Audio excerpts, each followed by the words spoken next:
Professor Melly Mel, the Hood Postman, back with CJ. CJ, man, I went to Whaley with Bobby Weston. I went with Ricky Mooney, Zach Mosley, Lavertus Crawford, Blackbird, Vaughn, Derek Kelly, Stanley Pitts, both of the Randy and Donald McQuillan, Anthony Tolles, Ricky Pitts.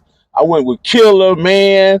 I went with Diamond. I went with all these cats, right? You know what I mean? And the crazy part about all that, even though they was Pyrus, I knew them before they was Pyrus? Yes. Wow. So you had to be the company at the same time that I arrived. Yes. Wow. So being at school, right, but only challenges I had was dudes that didn't know me. Then somebody would say, man, you know that dude over there, he a Crip nigga. Or they would say, oh, dude ride the bus. Oh, you rode the bus. You was Whaley and you was riding the bus. Yeah, you was a Crip. Yeah. You know what? I want to ask you. There was a guy that used to be a friend with Ivan Brooks. He was red skinned. He had freckles like a red Gregory Norwood. Gregory Norwood. That's Donald Duck Norwood's brother. Okay, I remember him that way. Yeah, that's it. I had to come up there one time when he got into it with Derek Kelly's brother, Kevin Kelly. Yeah. They were right. Rest in peace to Kiki, man. Rest in peace to Kiki. He was but I knew Derek. I knew all them cats, man. One of my guys though was Taboo. Right. Alvin Shelton. Alvin Shelton, yeah. Taboo, yeah. And of course Cornell Anthony, which was Buddha and Lawrence and LJ, Larry Johnson. Right, yeah. His brother Hook, rest in peace. Hook, rest in peace. So Eddie Oliver, Rodney Colbert, Tony Scott. See, I'm around all that. They're right down the street from me, around the corner from me. Yeah. So I knew. I thought LJ was going to the NFL. Man, LJ was good, man. He was good, man. He was a hell of a quarterback. I thought LJ was good, man. It was good. How's he doing these days? I haven't seen LJ since 2015. I got out of prison and I had landed this warehouse job out in San Pedro, and I saw him out there, and he was doing some work out there. And I haven't seen him since then, but I'm sure he's doing well. I believe he still corresponds with Derek Ray, Mr. Ray's son, Whoop. Yeah, I think they still might be on social media or something like that. But yeah, I'll tell you who else me and was tight. Me and Stephen Wolf. Stephen Wolf. Yeah, that's my dog, right? That's my dog right there. You can still catch Wolf flow through the city. Yeah. Oh, of course, I got to give my props to the nuns, Cynthia Marcus, without a doubt, and Sylvia.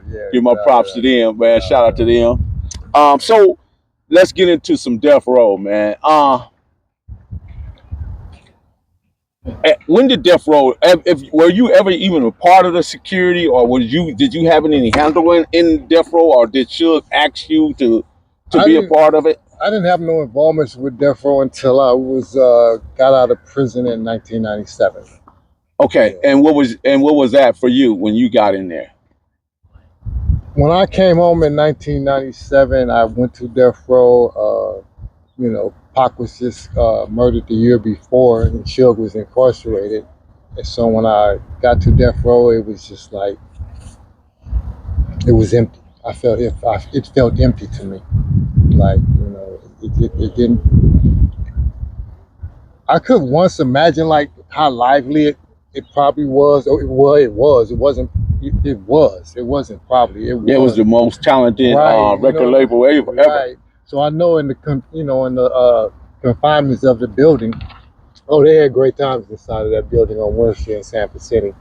But when I got there, it was just so quiet. Like, things had changed. Things were changing. You know what I'm saying? Everybody was trying to figure out, what was to come next. And what year did you meet Suge? I met Suge at Foster Elementary. So he did go to elementary with you guys, and because a lot of people don't give him. Well, if we can't do nothing else, we got to give Suge credit for assembling one of the greatest teams when he put Dre, Pac, Snoop, the Dog Pound, and Quick, and all these other people. I don't know if Quick was ever signed to him, but he was a part of it. And some of the other people that I may not mention, but were at a part of Death Row. I think it was an incredible experience for him. Uh, so you knew Suge from elementary. What kind of person was Suge then? Did you ever see him as this record executive, a No, mogul? I never saw him as that. Suge was just a common kid, like we all were. You know what I'm saying? Growing up in the hood, you know, we were just all into, you know, our education and playing sports. That's all we wanted to do, was get out of school and just go play sports somewhere. You know what I'm saying? Whether we was involved in Little League baseball or Greater Compton football, you know what I'm saying? I forget that one. Someone was going to play in Paramount. I forget what that league was. That was Yeah, I played for Greater Compton myself. Yeah. So yeah, I didn't. You know, I didn't never thought that, you know, Suge would ever, you know, become a major, you know, record mogul, you know, anything like that. I thought he was gonna, you know, go off and play football. But yeah, man. Yeah, he's a childhood friend of mine. I know him well, you know, from the neighborhood, playing in the schoolyard, playing a little league baseball at Foster. Me and his sister Karen is the same age. We was in the same grade. Suge is maybe 4 or 5 years younger than me. And Did you also know his cousins? Ronald Donald? Yes. I knew of him. I didn't spend any time with them, but I knew of him. I would see him, you know, walking with him, or they'd be around Linwood High School doing something at the school. Uh, yeah, no, I never really had any dealings with Ronald and Donald. If you can factor in, at what point did Suge decide to become a Pyru? I don't know when Suge decided to become a pirate. To be honest, I was in. Of course, I was in prison when he started his record label. You know what I'm saying? So, were you surprised? Were I surprised about what Suge even decided to join? You know. No, I wouldn't be surprised. Hell, I wouldn't at all. Hell, he lived right across the street from Junebug. So that it made sense. Yeah, he lived across the street. And he crosses from TC and Junebug. Yeah, he right across the street from TC and Junebug. He crossed the street from Maynard at the Oars. Which there are people on your side. Yeah, Boo Orr, Danny Orr, Pinky Orr. Yeah. So the Oars was across the street from him as well. And then we had the Petersons down the street from him, Fred Peterson and his brothers. His other two brothers, may they rest in peace. Yeah. So he had the Robinsons around the corner from him. So it made sense when you did see him there.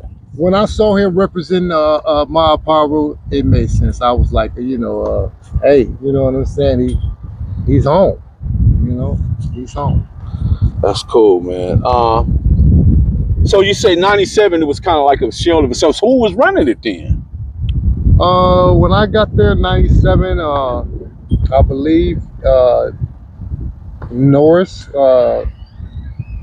Karen's ex-husband, was in charge at that time.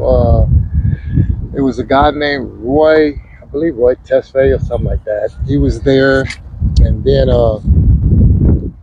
I called a violation. Right in 97, and they sent me back to prison for 6 months.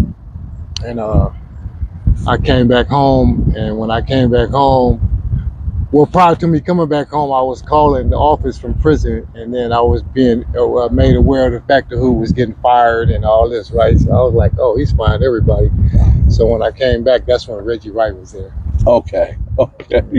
That's crazy, how things just transition so bad, because you had one of the most talented record labels ever, and then somehow it began to implode. And you know, and I know that from what I understand, I don't know if you understand this part, but a lot of it, vagina played a big part in that, because now you got the South Side women, some married women, right, going up in death row, you know, doing whatever they're doing. Right. Now you got not only that conflict, you got the conflict of where they coming from, Crips, right? Right. So because I'm aware of the fact that there, you know, and I know some Southside girls that was, you know, down there, you know, flirting around, you know, at the office, you know, with Suge, you know, and so, yeah. Yeah, because I think Mob James, kid's mother is from over there. Bam. I'm not sure what no, I'm not sure what Mob James. I think Okay, yeah. I'm familiar with him having a baby from over there, but I'm not familiar with the mother. How has being a Piru affected your life? Good or bad? This affected my life in a good way, and it had some moments where it affected my life in a bad way. It affected my life in a bad way when I was deeply entrenched in pushing the peak. Uh-huh. You know what I'm saying? And getting myself involved in, crimes that, led me to prison and so on and so forth. And then also on a positive side of it, I gained a lot from it once I entered into the California Department of Corrections, where I began to get to rub elbows with different power rules or older power rules that I've never met before. Like I had met Naughty from Paru Street. West Side. From West Side. I met Naughty my first time to prison. We was at Jamestown, and I was 18 years old. And when I first got there, this is after I left Chino. When I left the county jail, Because Chino used to be the reception used center. to be the reception center, I didn't have no idea of anything about what prison life was like. I knew nothing. I hadn't been to YA. I hadn't been to camp. So there was like some specific challenges and issues that you may could have faced if you not been schooled. Yes, definitely. And I was fortunate. I was very fortunate that when I was sentenced to leave the Los Angeles County Jail and be sent to prison, and they say the gray goose coming to get you. Oh yeah, The gray goose. That's right, the gray goose coming to get you, homie. So I was on the gray goose with Smiley Robinson. Going to Chino. That's Wayne. Yeah, I was on the bus with him, and I knew nothing about anything. And he knew I was a youngster from the neighborhood. He was aware of who I was, and he taught me everything I needed to know, how to survive in there. The things that I needed to do, how I needed to carry myself, how I needed to respect other races, and things like that. To be aware of your surroundings, be aware. You know what I'm saying? Who's getting close to you. Figure out why they may be getting close to you. Just always, he just told me, just always be observant. Just always be observant. And he told me to make sure that when I came out of my cell, I had magazines wrapped around me.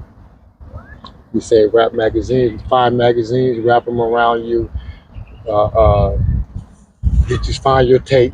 You take your tape wherever you find to take it off the officer's desk. Coming back from trial, we would see masking tape on the officer's desk or whatever. We had scotch tape, whatever. We take it and we go back up into the cell and we manufacture our vests. And that's what I did in Chino all the way until they transferred me out of there. Did he teach you how to build a knife? No, he didn't teach me how to build a knife at that time. He didn't teach me that. I didn't learn that until later. Later, when I got more advanced into hitting different yards and being around different type of structures that was going on the yard. You had political parties, different political parties on the yard. BGFs, Aryan Brotherhood, Mexican Mafia.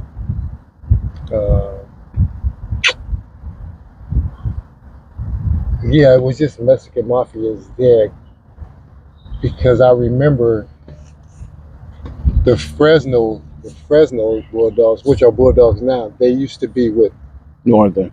No, they used to be with the Southern Mexicans Okay. when I first went to prison, and then they broke away from them. And because that Nuestra Familia, the Northern Hispanics, was fine up the they cadre, and I guess the Bulldogs didn't want to be part of their politics, so they went off and created their own thing. So all that was taking place. So it was a lot of things that was changing in the mid '80s, early '80s in prison. A lot of things was changing as far as the structure on the yard.